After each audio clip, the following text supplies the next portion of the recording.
তারপর ডায়েরির ওই লেখাটা, আজ থেকে বাবা আর নেই, মৃত।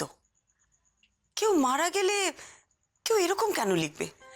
সে লিখতে পারে যে আজ বাবা আমাদের ছেড়ে চলে গেলেন বা আজ বাবা মারা গেলেন। আজ থেকে বাবা আর নেই, মৃত, কিরকম অদ্ভুত না লেখাটা? আবার তারপরের কথাটা, সেটাও আমার খুব অদ্ভুত লেগেছে। আর কখনো বাবার মুখ দেখব না। কেন বাবার মুখ দেখব না কেন?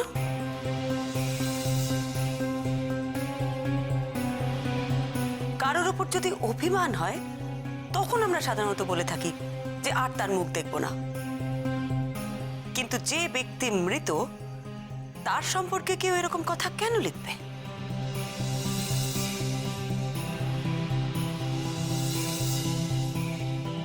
আজ থেকে বাবা আর নেই, মৃত, আর কখনো বাবার মুখ দেখব না, তাই না?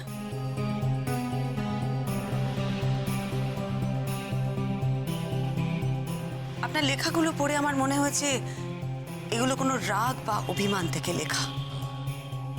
অবশ্য সবটাই আমার আন্দাজ, সত্যি মিথ্যেটা তো আপনি বলবেন। আর আমার ওখানে যাওয়ার কথা কি বলছিলে? এটাও আমার আন্দাজ। যেদিন আপনার বাবা মারা গেছিলেন তার আগের দিন রাতে উনি যখন আপনাদের দেশের বাড়ি রাধানাথপুরে যান, তখন কিন্তু আপনার মা ওনাকে আটকানোর চেষ্টা করেছিলেন, বারবার বারণ করেছিলেন যাওয়ার জন্য। কিন্তু উনি আপনার মার কথা শোনেননি। ওনার শরীর খুব খারাপ ছিল, তাই আপনার মা ওনাকে বারবার বলছিলেন না যেতে। উনি না কথা শোনায় আপনার মা নিরুপায় হয়ে আপনাকে ফোন করেন, যে করে হোক আপনার বাবাকে ফিরিয়ে আনার জন্যে।